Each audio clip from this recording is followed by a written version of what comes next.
Türkmen häkimetleri Lewapdaky harasatda ejir çekenlere hemayet hükmünde daşary ýurtlardaky Türkmenistanlılar tarapyndan militin toplanan pul terişleriniň paýlanylmagynyň öňüne almagysynyň şäherler. Howpsuzlyk gullukları mätäçligi bolanlary pul terişlerini paýlamakçy we harasat barada maglumat paýlaşmakçy bolan raýatlaryň türmäge batyljakdygy bilen haýbadatýarlar.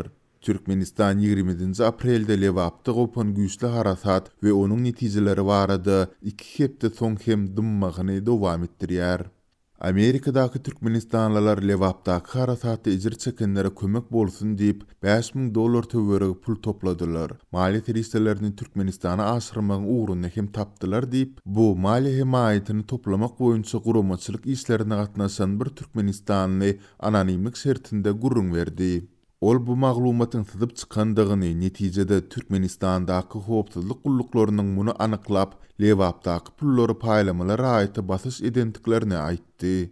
Mali kömeginiň uğradyljak bolýandygy türkmen howpsuzlyk gulluklarının dikkatyna ýetipdir. Olarda pullaryň anyk haýsy adamy iýeriljek bolýandygy barada hem maglumat bar eken. Howpsuzlyk işgärleri şol adamy soraga çagyryp, egerde Amerikada $2 hem paýlanaýsa, onda onuň türmäge basyljakdygy bilen haýbadatdylar diýip, azatlyk bilen geçen hepdeniň soňunda söhbetdeş bolan bir Türkmenistanlyny gurrun berdi. Bu türkmen häkimetleriniň Lewapdaky we Mardaky ejir çeken ýylaty şol sanda militin görnüşde ýardam bermekçi bolýanlaryň öňüne böwüt goýýan ilkinji ýagdaý däl. Azatlyň ozalda habar berýäli, geçen hepde Türkmenistanyň tenagatçylar we telekiçiler birleşmesiniň agzalaryna harasatdan ejir çekenlere ýardam bermek soruldy. Adamlar muny uly höwes bilen goldasalar-da, ýol başçylar beriljek kömegiň birleşmäniň ýa-da oňa agza telekiçileriň adyndan däldi.